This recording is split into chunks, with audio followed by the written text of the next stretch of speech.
Welcome back, everybody. It's Fourth and Goal. Today we have Amy. Good morning. We also have Bill and Eric. Hey! And a very special return for one of our guests today.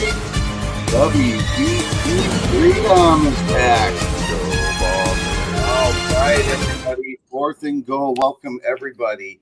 Let's see here. Who do we have in the chat today, guys?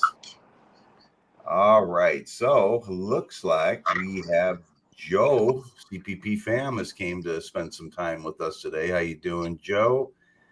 We also can take a look and we see we have Casey's here. Casey, welcome. And Mary Lou's here. The Ripa. We did see the Ripa. He was here earlier anyways. I don't know if he's still here. We also do see Mortal Kombat. Let's fucking go, Mortal. All right. Good job. Oh, look at this. We have Flowers here. Good morning, Flower. We also have Jay Crandall, our very own Jay Crandall. Welcome aboard. Anybody else? Oh, Sparky's here. Sparky. Good morning, Sparky. Hope things are going good. Oh, we have our Green Bay fan here, Sugar Bean. Good morning, Sugar Bean. Sugar Bean. Yes. All right, everybody. So we are back with Fourth and Goal today. Quick, some housekeeping stuff real quick. Obviously, we don't see Tommy here today. Tommy flew in back to Colorado late last night. So he's sleeping right now. So we apologize, but he should be back to next week.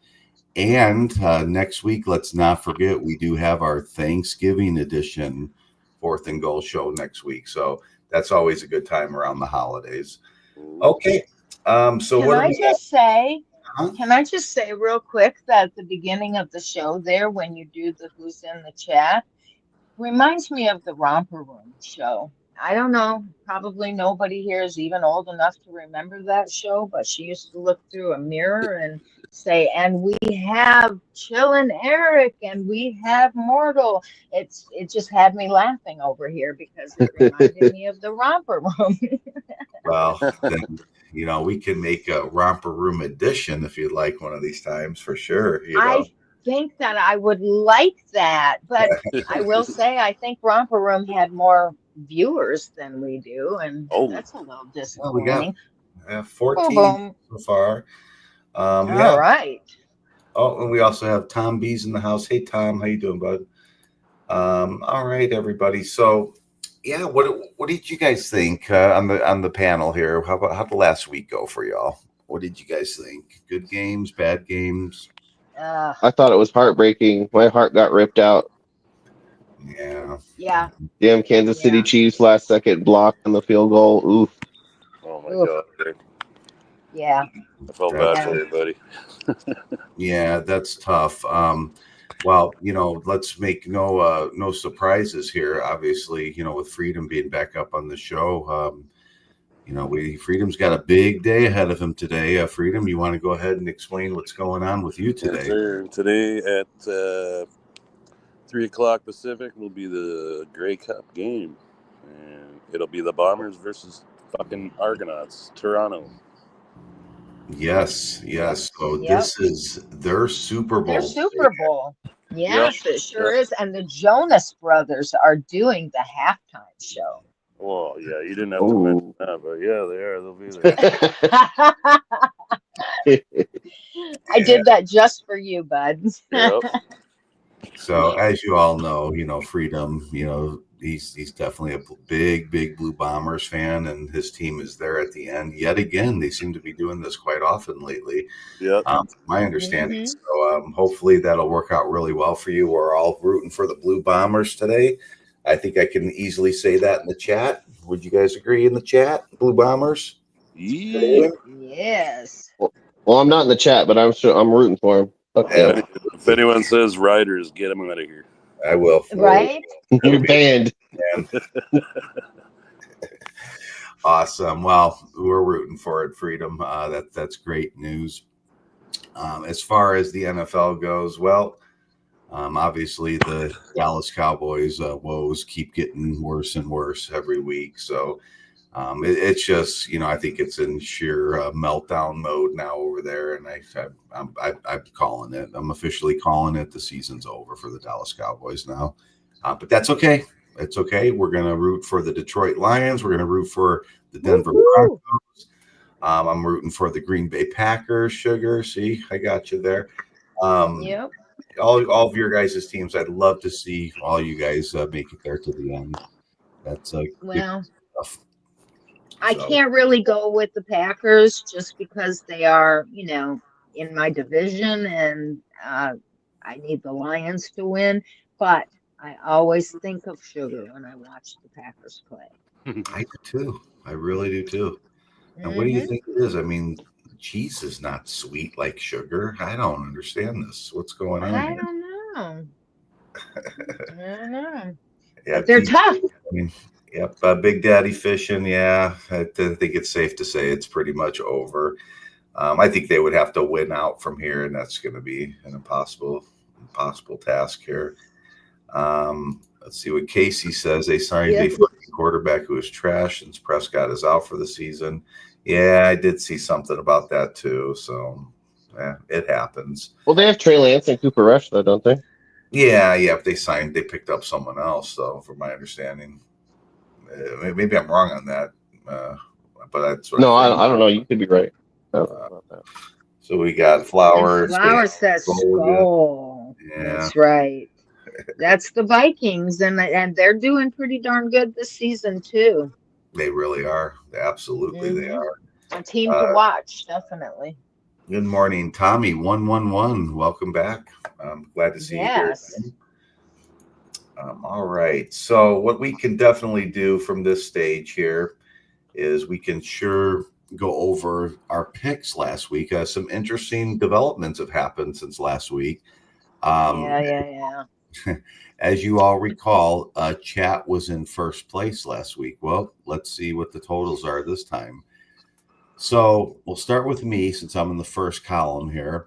I had done an amazing job so far in the season, and I thought I'm going to blow this out of the water here for you guys. But I had a total of last week's picks. I picked 8 of them correctly, which now brings my score to 84.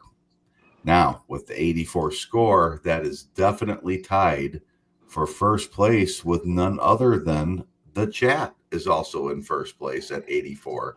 So good. That's wonderful.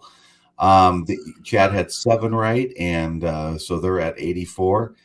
So second place would go to our very own Janie, who got 6 right and is up at 81 is her total for correct picks.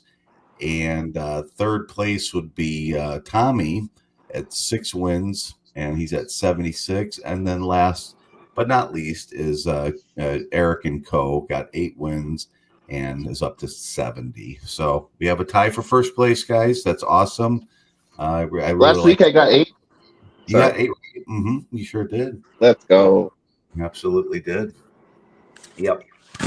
All right, so we'll see what happens going forward with that. I do have Tommy's picks in, and if he's before the end of the show, he just didn't pick the Thursday night game, so I did message him. Maybe he'll get back with me, and we can add that in before we do the picks, but we'll see. He might have to take a loss on that one. All righty. What else do we have here? As far as last week's games, that Denver Broncos and Kansas game, how close was that? They should have had it, Eric. I know, bro.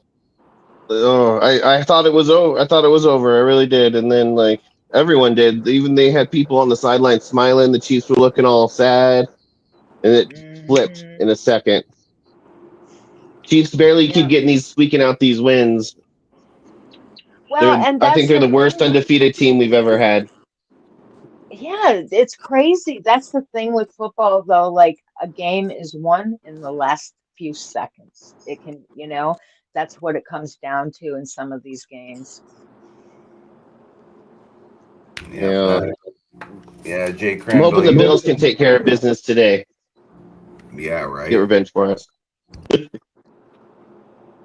Yeah, it was total luck. It was total luck. Yeah, it was. But you know that it happens, right? We've all been on the Yeah. other side of that before too. So, but yeah, Mhm. Broncos should have had it. That was luck. You're absolutely right. The on guy that. that blocked the kick, he came right up the middle. Yeah, I Yeah. believe so. Yeah, Yeah. did he jump over That's the an L. That's line an or L. something? That's an L for a fucking O lineman. Right. Mhm. Yes. Yeah. Now I understand if they're kicking, you know, a far field goal, right? You're going to kick it lower to get the trajectory, you know, to go farther. Yeah. But Right. you know, well, It was a 35-yarder. it just wasn't I that far. know. I know. Casey says he's now 102 and 48 with a 68% win percentage going into today's games. That's not too bad, actually. It's pretty good. DJ says that's the NFL for you. You got that right. Absolutely. What Yep. do we got here? Tommy says he thinks the Bills are going to kick their ass. I kind of think Hope so you're right too. there. I'm hoping. Yeah, we'll see on that one.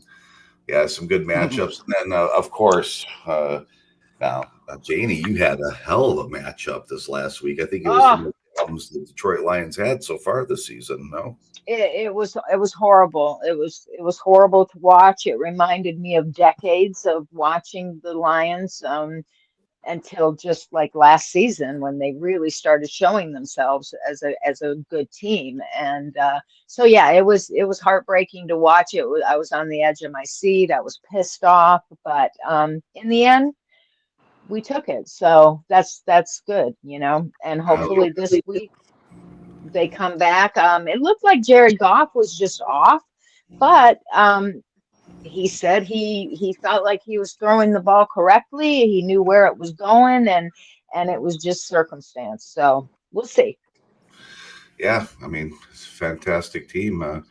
As a matter of fact, I have me and KC actually took Detroit in our little CPP survivor pool. You know, so Detroit does win today for sure. I believe they will. Well, I believe they're at they will 8-1, also. and they're going up against the Jacksonville Jaguars, who are at 2-8. So it's kind of like, you know, a safe pick. I would say so, but you know, as you know, when we look at the scores here on the ticker below, I mean, a lot of these games were pretty damn close. You know, so we're not that far off. Yeah, Tennessee, not too good. Jets, not too good. Sorry, Tom. That was a bad one. It's hard to win in the Jets. stadium there. Eagles, that's really ugly. Detroit, you know, 3 points. I mean, that's pretty damn close. We're getting there. Yeah. So yeah. It was kind of a rough week in football last week for at least this group of folks that like football and watch it together. You know, it was a tough week, but I think today is going to be a different story. Yeah. Mortal, she wants Miami to win. I don't know why. Why would Mortal want Miami to win? That doesn't make any sense. She's got some money riding on this one. Yeah. We actually have for the people that aren't aware, we actually have this survivor pool. I don't know if you guys have ever done a survivor type of pool game before, but it's actually fun. You can pick one team, and you know, every week you got to switch up the team. So you save the good teams that you think are good till the end. A lot of things going on with that, but you know, Mortal has definitely picked Miami this week to win. Right now, our pool is currently up to $640 for the winner. So it's it's an exciting finish here. Mortal put it all on the line for Miami. Yep. For Miami today, yeah, she sure did. Yeah, she sure did. Well, here's the thing, though, and we've been That's talking. how it goes. Laces out, Mortal. Laces out. Laces out is right.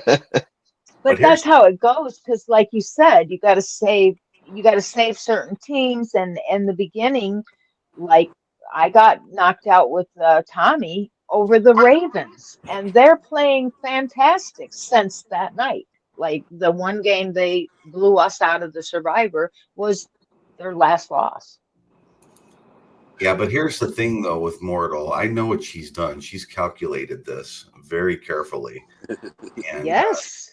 if Miami wins today, she's got a real good chance of winning this whole damn thing because she saved all of her good teams. I know what you're Yeah. doing. Mm-hmm. You're Smart not, lady. you're not getting one past us. We know exactly what you're doing. Good luck to you, though. Whoever wins, it's good news. So that's awesome. A lot of money raised for that. So it was fun. We started with 18 players, then it went down to 15, and then I don't know, like 12 or something like that. So, if you lose, it's all Judd's fault. Yeah, well, it could be. Good luck, though, to everybody that's left in it. I am one that's left. 1 out of 5 are left in it. And I think within the next, possibly 2 to 3 weeks, we should have the winner now. So that's awesome. Okay. Moving on here next. I think what we should probably do is why don't we go ahead and get the injury report done. All right, Eric. Take it away, bud. All right. As always, this is a a streamlined thing. It's not every injury. If we do that, we'd be here all dang day. So, starting with the Green Bay Packers, running back Marshawn Lloyd has a slew of injuries. It looks like he has an ankle, a hamstring, and an abdomen. He is out. Chicago Bears got a couple of linebackers out too, so that's rough for them. Kyrian, cannot pronounce his last name, but it is very complicated. But he has a calf, and their other one is Tevin Jenkins has an ankle. He is out. So that's hopefully they're a little deeper over at the outside linebacker position. Jacksonville Jaguars. Trevor Lawrence is still out with a left shoulder injury. That is detrimental to them. He's one of the better quarterbacks in the league for sure. They also have a couple of running backs out. Tank Bigsby has an ankle injury. He'll be out. And Keelan Robinson has a toe injury and he will be out. On to the Detroit Lions. They seem to be pretty healthy as of this week. Only 2 notable ones. Tight end Sam Laporta has a shoulder injury. He will be out. Cornerback Emmanuel Mosley. That's a good one for them, though. He has a pectoral injury. He will be out. But that's not too bad. 2 of note. Tennessee Titans. It seems like a lot of their people they had a lot over the past couple weeks. But the big one for them this week is probably wide receiver Tyler Boyd. He has a back injury. He's questionable, so he might play, but I was reading up on that, and they say he probably won't, but you never know. Las Vegas Raiders, tight end Harrison Bryant out with an ankle, and cornerback Nate Hobbs also out with an ankle. Miami Dolphins, quarterback Kendall Fuller has a concussion. He will be out. Safety Patrick McMorris has a calf. He will be out. Huge one for the Miami Dolphins. Last but definitely not least, wide receiver Tyreek Hill. He is hurt, but he says he wants to play through injury. So I think he's going to play. He might not be 100%. They say he needs surgery, and he's just going to play it through till the end of the season to get that surgery so he can keep playing. On to the Los Angeles Rams. Cornerback Charles Woods, ankle out. Tight end Tyler Higbee, that's a good big one for them. Knee out.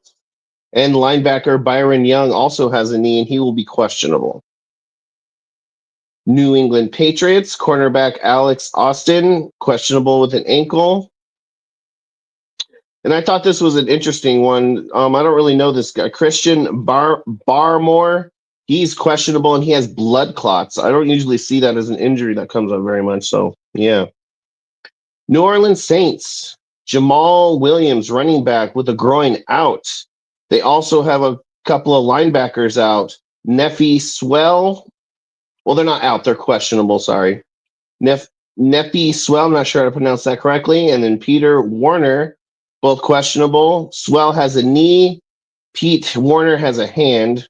Also, wide receiver Cedric Wilson is questionable with the shoulder. New York Jets. Linebacker C.J. Mosley out with a neck injury. Wide receiver Devontae Adams, he's questionable with a wrist/illness. I'm not sure what that illness was. I tried to find out, but I couldn't. So on to the Baltimore Ravens. Only really one of note. This cornerback Arthur Mollett out with a calf injury. Pittsburgh Steelers, a couple of cornerbacks out. C.J. Henderson with a neck. Corey Trice Jr., hamstring out. Also, the running back Jalen Warren has a back injury and he's questionable. Atlanta Falcons have 3 cornerbacks out. Oh, well, 2 are out. 1 is questionable. Antonio Hamlin, pectoral. Mike Hughes with a neck. Those guys are both out. And then the one that's questionable is Darnell Alford, excuse me. So that's rough, having 3 of the same position now. I thought 2 was rough. On to the Denver Broncos. Wide receiver Josh Reynolds has a hand injury. He will be out. Linebacker Drew Sanders has an Achilles. He will be out. And safety De'Laren Turner-Yell. He's been out for a few weeks now. He has a knee. He will be out. He's a big one on there. Seattle Seahawks. Only one of note, tight end Noah Fant. He has a groin injury. He will be out. San Francisco 49ers. Nick Bosa is questionable. So I heard he's 50-50. So I guess we'll just see on game time. Wide receiver Juwan Jennings, questionable with an ankle. And another big one for the 49ers, huge actually, questionable, is George Kittle, one of the best tight ends in the whole league. So I guess that's a game time decision as well, as far as I know. Kansas City Chiefs, big one for them. They have their kicker out. He has a knee injury. They're going to be starting a rookie, Spencer Schrader, 25-year-old rookie. So we'll see how that goes for them. Hopefully not great. Running back Isaiah Pacheco will be out with an ankle. That's pretty big for them. Buffalo Bills are going to be playing the Chiefs. And on to them, their wide receiver Keenan Coleman is a wrist injury. He will be out. Linebacker Matt Milano, he has a bicep injury. He will be out. Another big one for them, if he can play or not, he's questionable. Wide receiver Amari Cooper with a wrist. On to the Cincinnati Bengals. Wide receiver Charlie Jones has a groin injury. He will be out. That's the only one that will be out as of note. T. Higgins, though, is expected back after missing 2 games, so that's big for them. Los Angeles Chargers, not very many injuries, but the one they do have is freaking huge. Khalil Mack is questionable with a groin injury, so that is, Khalil Mack, one of the best. Dallas Cowboys, as we all know, Dak Prescott will be out with his hamstring injury. I was reading up they're probably going to start Cooper Rush, but I also saw some things about them starting Trey Lance, but I'm thinking probably Cooper Rush. Cornerback Deron Bland out with a foot injury. Another cornerback, Jordan Lewis, out with a neck injury. And another kind of big one for them, not kind of big one for them, he's questionable, C.D. Lamb with a back injury. So that concludes my injury report for today. Yeah. So thank you, Eric, for that. It sure, I mean, just by hearing this, we pretty much know that probably the survivor pool is going to come down to me and Casey now, because it looks like Miami's pretty good. So, I'm sorry. Tyreek Hill is playing. Oh, is he playing? Okay. Mm-hmm. Yeah, Tyreek Hill's playing. He's playing through a wrist injury. They say he needs surgery, but he's not going to get the surgery because the surgery will end the season. He's just going to play through the pain. Mm-hmm. That's for you, Mortal. He's playing for the pain. He's playing for Mortal. He's going to scream Mortal Kombat out on the field. Wonderful. Thank you very much, Eric. Okay, guys. Next, we're going to go right over to Haley. Fun and NFL football news. All right, Jeannie, you ready? I'm ready. All righty. Here we go. All right. Thank you, JFaz, and thank you, Eric, for that injury report. So the NFL season is past the halfway point, and we will soon start to see teams clinched their playoff spots. There's also a class of Super Bowl contenders who are beginning to emerge. There are 5 teams in particular who have separated themselves from others, earning double-digit odds of winning the Super Bowl this season. In the number 1 spot are the Detroit Lions. Yes, sir. At 27% chance of winning the Super Bowl, not the Chiefs. The Detroit Lions, they have been very good on both sides of the ball and are among the league leaders in scoring at 31.6 points per game this season. Following them are the Bills and the Chiefs, who are both at 14% chance. The Bills are 8-2 and off to their best start since '93.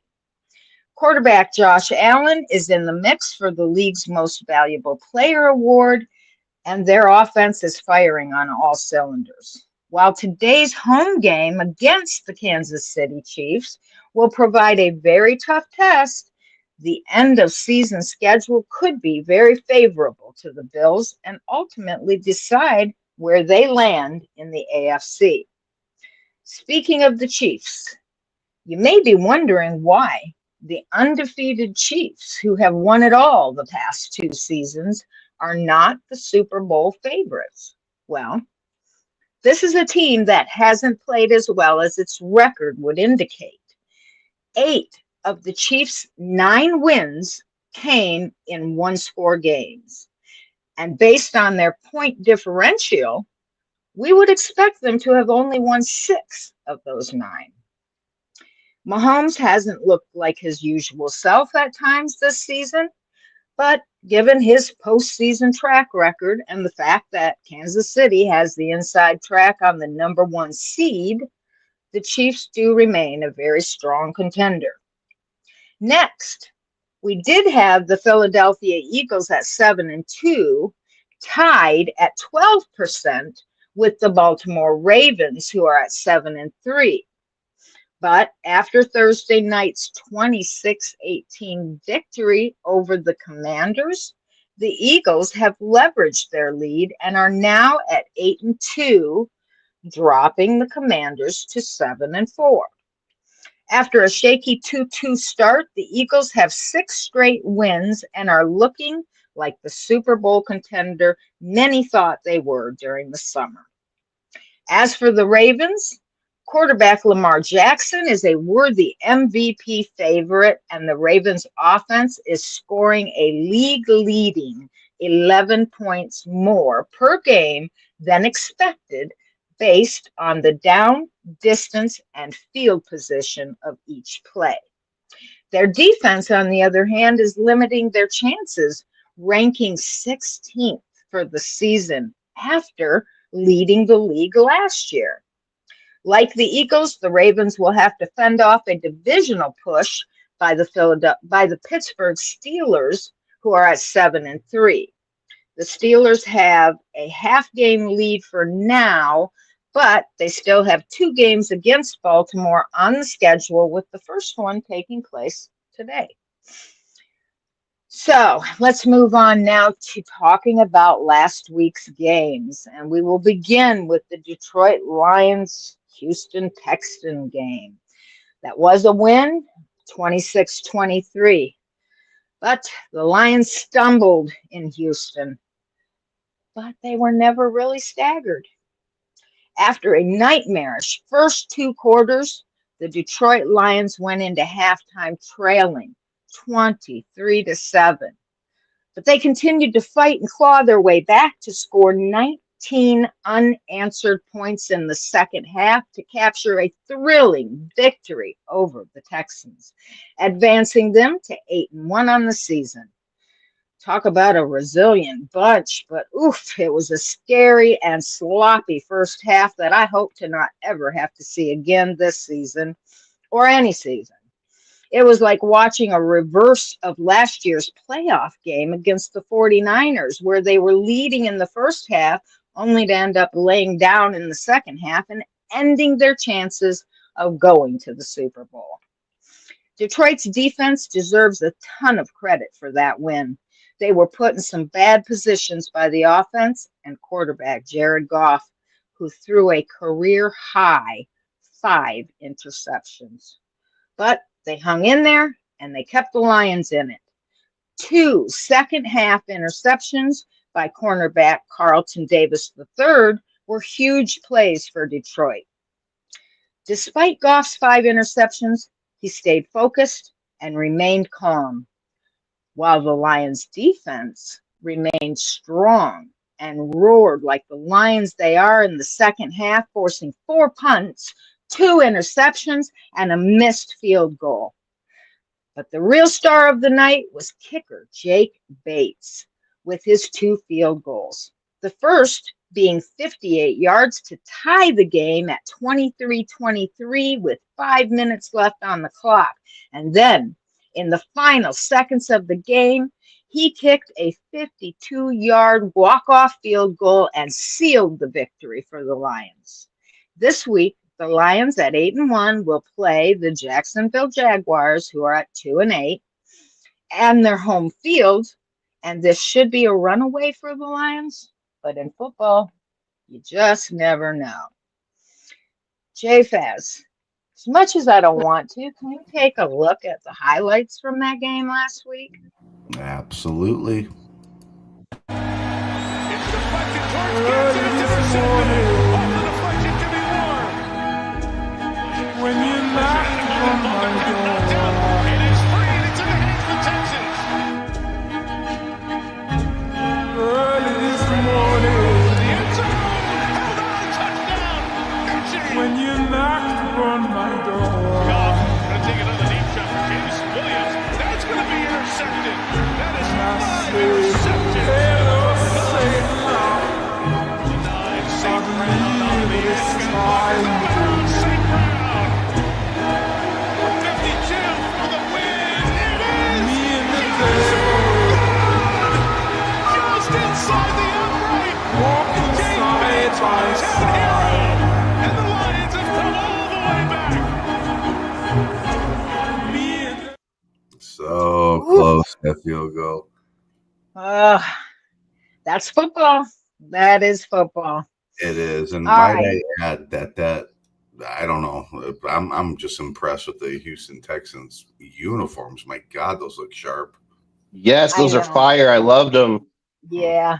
They're gonna wear them again today because they got such a big reaction, and it did. I think it was intimidating. It made a difference. Yeah.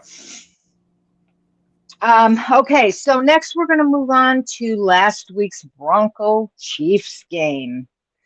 Many football fans, and not just Bronco fans, left with mixed emotions about the way this game was both played and called by the officials. Along with many others, I felt as though the Broncos won against the Chiefs, but lost to the NFL referees. The Broncos offense kept the Chiefs defense on their toes and proved that the Broncos are poised to start battling them for the division in the near future. Quarterback Bo Nix completed 22 of 30 passes for 215 yards with 2 touchdowns and no interceptions. It was Nix's 3rd game this season with a passer rating of at least 100. And his 4th game with multiple passing scores. The game may have been a loss, but this impressive playing was a big win for the rookie. Head coach Sean Payton reiterated after the game that this is a common theme since training camp. He doesn't act like a rookie. When it comes to their defense, well, I'll bet the Chiefs will be praying during the offseason that Vance Joseph gets a new job. This is the 3rd game in a row that his defense has shut them down. But that's customary for the Broncos defense, who are, according to the ESPN analytics, leading the league in pass-run win rate. They pressured Mahomes on 20 dropbacks and sacked him 4 times. The pass rush from the Broncos was sound and persistent throughout the game. putting constant pressure on their offense left the Chiefs in dismay, especially in the red zone. If not for a very lucky block on that final field goal attempt, the Broncos would have won that game and been the team to hand them their overdue piece of humble pie. I do believe that day is coming soon enough, and I think they know it too. The Broncos will face off in a cross-conference matchup with the Atlanta Falcons today at Mile High Stadium, where they are favored to win. And Jay Faz, can we take a look at what should have been the game-winning field goal that ended with a lucky block? The Broncos on a miracle blocked field goal to remain 9-0 on the season. Both teams went scoreless in the first, but the Broncos got on the board first with this touchdown to Devon Vele early in the second. A Butker field goal gave KC their first points, and Denver took a 14-3 lead as Cortland Sutton got behind McDuffie and Bo Nix threw a perfect pass for the 32-yard score. The Chiefs went for it on 4th and goal next, though, and Travis Kelce's touchdown made it 14-10 at the half. KC then proceeded to shut Denver out in the second half as the defense went insane. Butker hit another 2 field goals, both in the red zone. The second one had me sick to my stomach as Mahomes missed a wide open Kelce on 3rd and goal, but the second Butker kick did have the Chiefs up to 16-14 with 6 minutes to go. The Donkeys put together their best drive of the half, milking the clock and setting up a 35-yard chip shot with 1 second left. But Leo Chanel, the man who blocked an extra point in Super Bowl 58, barreled through the line and blocked Will Lutz's kick as the fans at Arrowhead and myself went absolutely crazy. Kick is up. It's blocked! Oh my God! Ugh.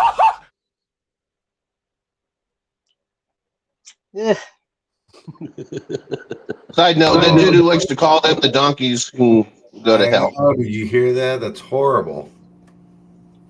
It was painful. It was very painful. All right. Well, speaking of pain, let's move on. As we go into the Cowboys-Eagles game last week that ended in a 34-6 loss for the Cowboys. All right, so the Philadelphia Eagles went into that at 7-2. They have now moved to 8-2. But they barged into AT&T Stadium last week and blew the doors off the bumbling Dallas Cowboys in their first game of the season without quarterback Dak Prescott, who is out with a torn hamstring. It's the first time since the 2017 season, which has put them at 7-2 and in first place in the NFC East ahead of the Washington Commanders. Jalen Hurts had 4 total touchdowns and the defense forced 5 turnovers.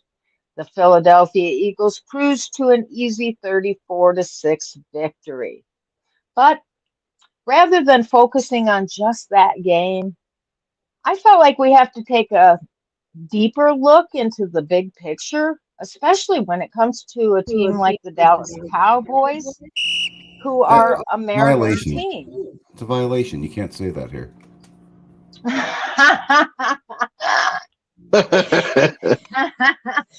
Flag. Flag on the call. So the Cowboys, they're a bad team this year, and they're getting worse quickly. But this latest loss against their division rivals was their 4th defeat in a row. They have not scored more than 24 points since week 3. Their star quarterback is out for the season. Their star wide receiver is banged up, and they're without several of their best defensive players. You get the picture. Their season is, for all intents and purposes, done. They are merely playing out the string, both on the 2024 campaign and likely Mike McCarthy's tenure as head coach. And that brings me to an interesting little tidbit that I learned about Jerry Jones and his philosophy on hiring coaches. He was asked last week on his weekly podcast if he believes that former Cowboys tight end Jason Witten could be an NFL coach. Jones answered without hesitation saying, yes, he has something you can't draw up. Reminds me a lot of our other tight end. He's the head coach up at Detroit right now. Obviously, he's speaking of my very own favorite head coach, Dan Campbell. Over the past 3+ decades, Jones has stubbornly believed that the only solution to his franchise's woes is by reaching into the past to hire only former Cowboy players. This is yet another sign that Mr. Jones just doesn't get it.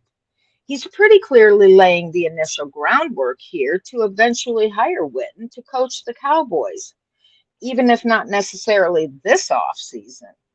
He thinks that because Dan Campbell is a former Cowboys tight end and Witten is a former Cowboys tight end, that you can draw a straight line between the two.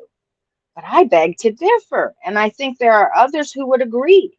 Witten has yet to coach at any level above high school.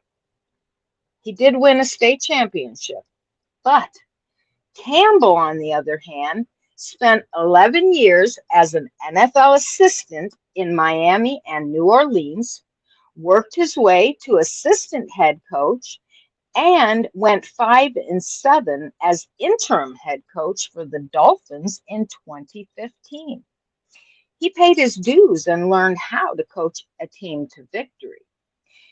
Even when looking outside the cocoon for their coaching hires, they were just pretending, while technically complying with the Rooney Rule. They did not conduct a real search because they didn't want to. They wanted to hire McCarthy, so they found a way to do it without subjecting themselves to league discipline. They did this by holding just one interview prior to giving the job to McCarthy with former Bengals coach Marvin Lewis. So, my ending thoughts on all of this is, ordinarily, you would expect that a team with Dak Prescott, CeeDee Lamb, Micah Parsons, Trayvon Diggs, Darren Bland, Tyler Smith, and more could have its pick of head coaching hires. And that with a real search, this franchise could land on someone who could do the job. But as we have seen in the past, the Cowboys don't operate that way. They're not looking for a head coach of a football team so much as they are looking for someone who can prepare a group of players for a series of football games from which Jerry Jones can market and profit. So with that, as painful as this is, JFS, can we just take a look at how this football team seems to be falling apart? Sure, why not? Fault. After losing to the Falcons, Cowboys quarterback Dak Prescott is literally saying we suck. That insult to injury, Dak suffered a hamstring injury, and former Cowboys great Ezekiel Elliott is skipping practices and skipping meetings, and now the Cowboys are on pace for their worst season in 4 years. After winning the NFC East last season, but getting destroyed by the Packers in the first round of the playoffs, fans and media alike called for Mike McCarthy to get fired, but Jerry Jones decided to keep him for the 2024 season, then proceeded to let Tyron Smith and Tony Pollard walk in free agency, while signing past their prime players such as Ezekiel Elliott over players like Derrick Henry. Jerry Jones then lied to fans saying that they couldn't afford to sign Derrick Henry. Bottom line is we couldn't afford Derrick Henry. But if you analyze the salary cap, that was a bold-faced lie. For those that are keeping track, Derrick Henry is currently the leading rusher in the NFL. All of these bad decisions mean that See, that's it. I shut him down. I'm not having him talk anymore. Well, he's a Cowboys fan, so give him that. He's just as painful talking about it as you're hearing about it, I promise. Yeah, no, I hear it. You know, it's funny because I did see a meme the other day that Jake Paul has more wins in AT&T Stadium. Oh, yeah. Mm-hmm. Yeah. Anyways. But okay, so that's that. But you know what, JFS, we can't have a show without a clip from our favorite Coco on last Thursday night's game. Yep, there you go. See if Coco does it right this time. No. Go. We're back. Well, I'm back. Thursday night football tomorrow, Coco. First game of me coming back and you coming back to work. We got the Commanders versus the Eagles. Easy pick, Coco. Don't pick wrong. Who is winning this game? Are you ready? Set. Go. That's the wrong pick, dude. Wrong pick. Oh my God. Again? See, Coco just doesn't let us down, and now we know why this guy is just coming back and Coco has to go back to work. He's lost every single week for these guys. What is he? This is He's a sad. Cowboys dog, I guess. It must be. It must be. Time to retire. Yeah, retire Coco from the football betting. This is not good. Not good. Well, listen, we cannot end the show yet, my segment at least, because we have Freedom up here. And today, the Blue Bombers are playing the Grey Cup. It is today being played. It's the 111th Grey Cup, and it's being played in Vancouver between the Winnipeg Blue Bombers, who are at 11-7, and the Toronto Argonauts, who are at 10-8. The Bombers are hungry for a victory after losing the cup to the Argos in 22. A win today would establish a legacy that will be talked about for decades, much the same way the 4 championships in 5 years over a span from 1958 to 62 is referred to as the glory days in franchise history. What this crew has focused on all year is that each team has its own journey, and this year's Blue Bombers are vastly different from the team that took the field in the Grey Cup less than a year ago. Each year has its own story, and this year has been crazier than ever for the Bombers. A lot of people probably didn't expect them to get to where they are, especially when you look at the first half of the season where they started out at 0-4. But then their train got chugging. This was our story. We know what we are destined to be, and it was up to us to get here and to find our own way here. This is the 2024 Blue Bombers. This is the 2024 Grey Cup. And we intend to go 1-0 this week and bring that thing home, said veteran receiver Nick Dembski. Despite the Blue Bombers being heavy favorites, Toronto's defense held the Blue Bombers in check this season. The 2 regular season meetings were the fewest points that Toronto had allowed to an opponent. But since its 14-11 win at the Blue Bombers in October, their defense has allowed 28 or more points in 4 straight games. But while Winnipeg will see its offense do well, Toronto will struggle enough against the #1 defense in points allowed. Let's all hope that Nick isn't wrong and today's game ends in an overwhelming victory for the Winnipeg Blue Bombers. Yes. That game? Yes, go Bombers. I'm fucking excited. Thank you. Yep, and we understand Freedom is Freedom will be at the game today. He is on scene right now. Yep. Yes, It's exciting. Very, very exciting. It's very exciting. And I would be remiss if I didn't talk a little bit about how much these Canadian football fans take not only their games seriously, but also their food. J-Faz, I know you have a clip of a real mouth-watering look at one of their faves. Guys, this is a 32-inch hot dog. Check this out. Oh, shit. Report of the Yard Dog is here. Yard dog. loaded with pierogies, bacon, green onion, sour cream. I had heartburn before I even ate it. The biggest challenge on these is going to be all these little pierogies. Oh my god, this thing is massive. Oh my god, this thing is heavy. This weighs like freaking 10 pounds. To dog ratio, you can see that right there. Very thick, man. You can barely lift the thing. See the first bite. We'll do a review right off the hop. Really good. Really good dog. 8.7. Now we're ready to go. This is so silly. This was the worst idea. You just got to keep on plugging through this. The bun is is so big and heavy. It is. Who gave us these super chats and made us do this? Came through. That's such a bad idea. Yard dog, you win. We're done. That's great, Oh my man. gosh. Have you shout ever? out- Shout out to Hustler. That's the guy who has the glasses on there. They do a podcast, Winnipeg Sports Talk. Oh, Oh, cool. Yeah. now, Freedom. Let me ask you something. Have you ever ate one of those? No, you can get a smaller one, like the same shit on it, but I've never had the yard one. Oh wow. I Well, can't imagine. it's interesting because we did get some behind the scenes footage, or some pictures, I should say, of the festival that you were at yesterday, and preparations for the big game here today. Nice, cool. Here's some more food that we saw that Freedom was able to purchase and enjoy. So let's talk a little bit about this.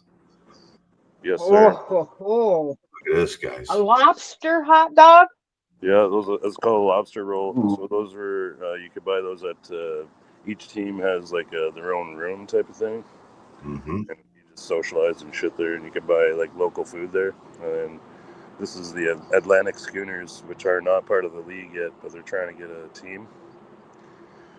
So they show up every year and they advertise for their team, and that's what they had, lobster roll. Well, Oh, that's awesome.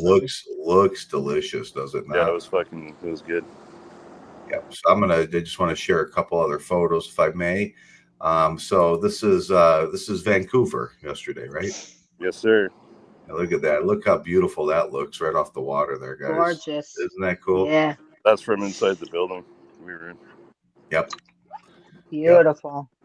And we got this little Grey Cup Fest, WPG. Nice. If anybody doesn't know, about the Grey Cup, I thought this was an interesting photo. It does talk here about the Grey Cup trophy, but Freedom, if you can kind of summarize it, we're used to the Vince Lombardi Trophy here, in the States here for the Super Yep. Bowl. What exactly? I mean, what can you say about this trophy? Just since growing up as a little kid, man, I've watched teams raise it. We won it last in the '91, and then we didn't win it again for 29 years. So we were chasing it for pretty much my whole life, Mm-hmm. and we finally won it a few years ago. And the last 2 or 3 minutes, my wife and I were crying the whole time. So it means a lot to, especially Winnipeg, Saskatchewan's a big fan base. The Prairies pretty much hold the league together. It's a huge fan base for Winnipeg and Saskatchewan, and it's a big rivalry between the two. That's awesome. And yeah, the Grey Cup is just even when I was playing, I think 2002 was probably my last year playing, and you just dream of having your name or even lifting that cup. And when I did 5 years ago, it was fucking awesome. I met the guys. They came into the restaurant with the cup, just handed it to all the fans, and we just partied with it all night. It was awesome. That's Hell so yeah. cool. Yeah, they were pouring their drinks in it, letting us drink out of it. It was so fun. I was just going to say, one thing I've noticed from talking to you is that your fans take it as seriously as we do over here, but your players are much more available. Down to earth. Yeah, they're down to earth. They're available. They're Yep. they're willing to talk and be around you. They don't hide. They don't hold themselves, above us. And I feel like our players do that. Yeah, I do too. It's one of the CFL's best assets is the availability to, even like after the games, you can go on the field. You can go up to the dressing room. I mean, they have a gate around the dressing room, so you can't go in or anything, but you can stand there. The players will come out, sign some shit if you want. It's an awesome league. Yeah, it really is. I wish ours were a little bit more like that because they make it. You know, you got people like Dak Prescott, $60 million, and he doesn't. Yeah. That's what happens when you get paid that much. It's like all that shit goes out the window. Like, I don't have to do that shit anymore. Right. So what I wanted to do here too, right before we do our picks, the show's going to be a little bit late, running a little bit behind today, but I wanted to share at least a couple minutes of a video of something that I thought was amazing. I think you guys will enjoy this too. Apparently they had a big drone show over there. I mean, look at this. This is like the 4th of July over here on steroids. Look at this. It's a festival.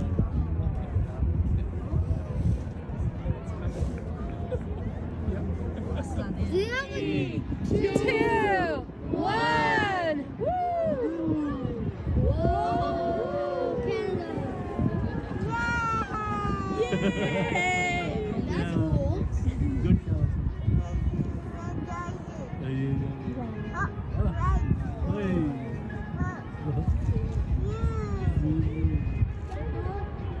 Guys, welcome. Wow. You live here. Looks great.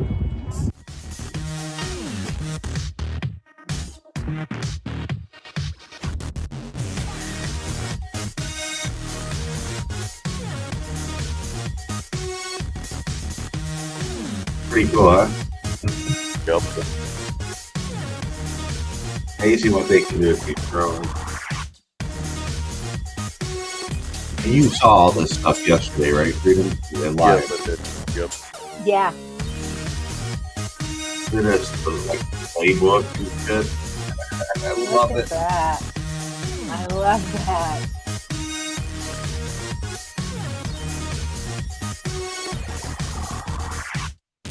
Woo! Yeah.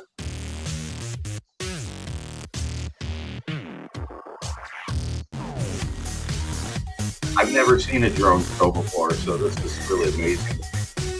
Yeah, I've never seen this either. That's fucking awesome.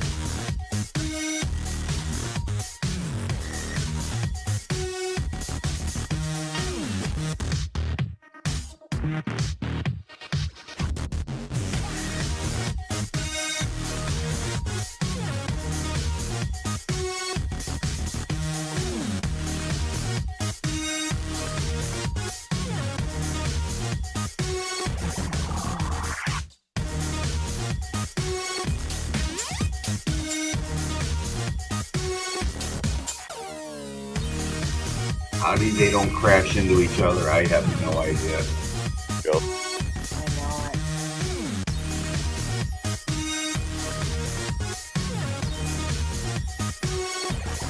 Pretty cool. That is so cool, though. Look at this. That is cool.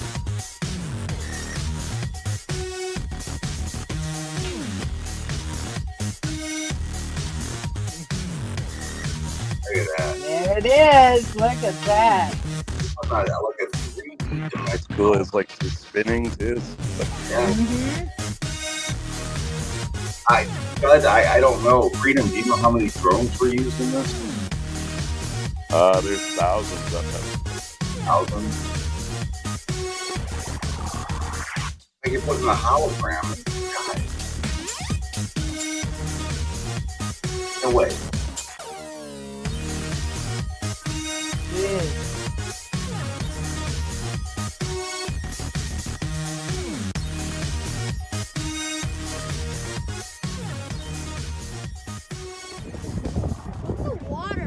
Look at that. Isn't that awesome, guys?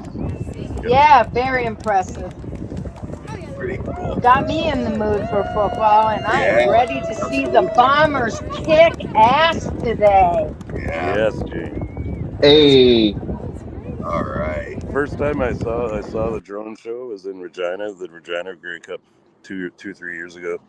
And I thought, oh, this is going to be lame. I want to see fireworks. And then I saw the drone show. I was like, holy shit. Yeah, that's really Yes. cool. That's awesome. Yeah, it's pretty cool. Very good. Well, I do want to get our picks in still too, guys, Yep. for today. So let's run with that real quick. All right. So the very first one actually is the Green Bay Packers at the Chicago Bears. Bears are who we thought they were. That's why we took the damn field. Now, if you want to crown them, then crown their ass. But they are who we thought they were. And we let them off the hook. I always love that one. Okay, so I can tell you guys right now, Tommy took Green Bay. Yeah, that's who I'm taking too. I will also be taking Green Bay. Okay. I'm going to take Chicago on this one. What does the chat want? Looks like the chat got Packers. By unanimous. It's like 5 people. Yeah, everybody. Remember, it's a Midway Classic, kind of, right? Oh, yeah. Right. Definitely a big rivalry. It's a division game. Yep. All right, calm down there, Sugar Bean. We don't need to use swear words, right? All right, going forward, we have Jacksonville at Detroit. I'm going to take Detroit. Tommy took Detroit. Detroit. I think you already know my pick. Oh, of course. Yep. If anyone takes Jacksonville in that game, man, Jacksonville doesn't have a quarterback, or a good one anyway. Don't give them any secrets. Might as well take Miami. Yeah. All right, so what do we got here? They all want Lions. Yeah, all right. Okay, next we have the Las Vegas Raiders at the Miami Dolphins. I'm going with the Dolphins. Yeah, same. Dolphins. Yeah, I'll go with them too, but I'm not very happy with it. Looks like chat also has the Dolphins. Okay. Yep. And it looks, and Tommy did take Miami on that one. All right. Next is the Los Angeles Rams at the New England Patriots. Take the Lambs. I'm going to take the Lambs too. Now, I will tell you guys that Tommy did take New England on this one. Ooh. Yeah, and I'm considering to going with him. But I don't know yet, so don't put that down. I'm still thinking. Okay. Eric, you want LA? And chat It looks like chat wants LA. Yeah. What do you think? Rip out there, the lone Patriots fan. Yeah, I'm going with the Rams too. Okay. Lambs. The Lambs. Okay. Mhm. Next we have Cleveland Browns at New Orleans Saints. Ooh, that's kind of a hard one. Yeah, it is. But I've lost with the Browns every time, so I'm going with the Saints. Okay, Tommy did take New Orleans. I am taking the Browns on this one. I'm also taking the Browns. Let's see. It looks like chat's taking the Saints. Oof. Saints, all right. Oh, One for Browns. Sugar Bean got the Browns. Go marching in. Oh, when the Saints go marching in. All right. Next, we have Baltimore Ravens at the Pittsburgh Steelers. Whoa. Ravens. Yeah, I'm going to be a go tough with game. Baltimore. I'm going to take Pittsburgh. Tommy took Baltimore as well. Did he? Yep. You want the Ravens, though, Janie and Eric, right? Yes. Yes. Mm-hmm. All right. And so who else we got here? Let's see here. We're tied in chat for tied in chat. All right, Freedom. What do you think? You're the tiebreaker. Between who? Ravens? It's the Baltimore Ravens and the Pittsburgh Steelers. We're going Steelers. All right. There it is. All right, guys. I know. I kind of feel like I should have gone with the Steelers on this. Do you want me to change it? I need to know. Yes. Yes. All right. Please. When do. they play their best football in the fall. Yep. Mhm. All right. Minnesota Vikings at Tennessee Titans. I'm going to go with the Vikings. Yeah, I'm going with the Vikings too. Hopefully chat feels the same way. Chat's not responding. They've had enough of the show today. Nope, chat's on the Yeah. Vikings. All right, All Vikings. All right. Atlanta Falcons at Denver. Denver. I am taking the Falcons. Of course, Tommy took Denver.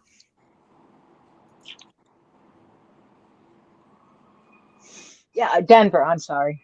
Okay. Chat, we got 1 Broncos in there. We got 5 Broncos in there. Okay, yep. All right.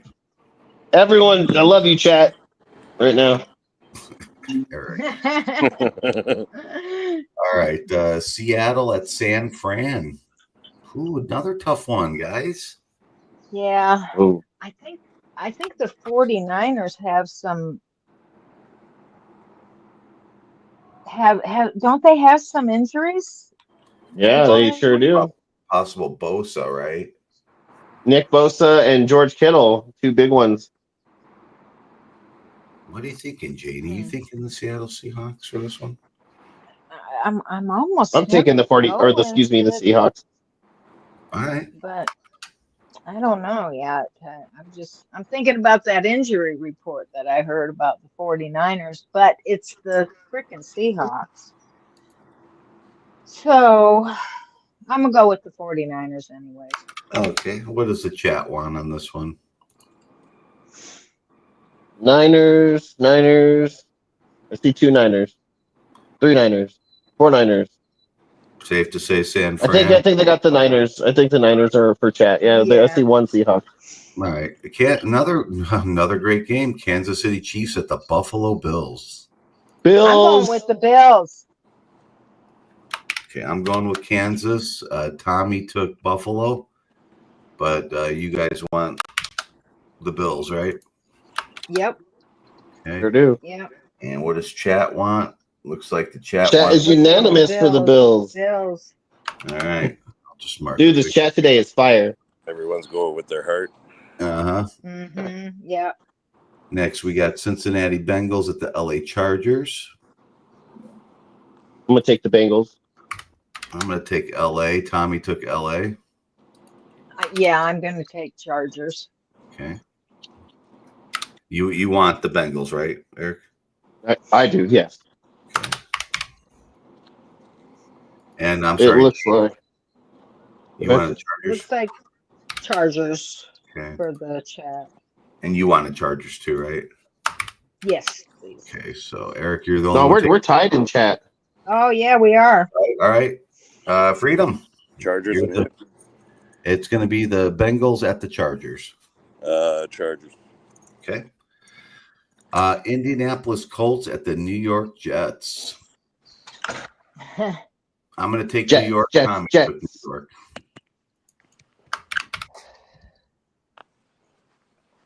Janie? The Colts and the Jets. They're at New York. I'm going to go with the Jets. Okay.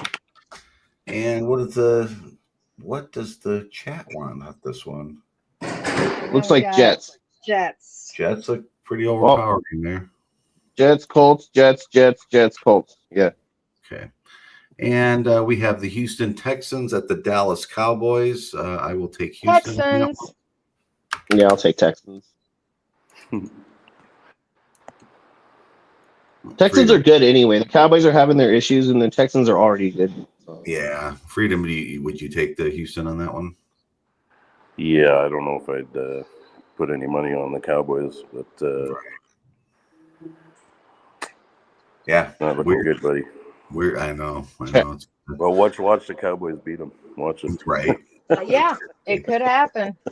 And I did actually, Tommy did message me. He did get his Thursday night pick in. We have the Pittsburgh Steelers for next Thursday night at the Cleveland Browns. Tommy did pick Pittsburgh. I am also going to take Pittsburgh there too. Mm-hmm. Did you get the Texans for the last one from the chat? I did. Yeah. Okay, cool. Just making sure. So we got Pittsburgh at Cleveland next Thursday night. For that one, I'm taking Pittsburgh for sure. Everybody feeling good like the Pittsburgh again? Yep. Mm-hmm. Okay.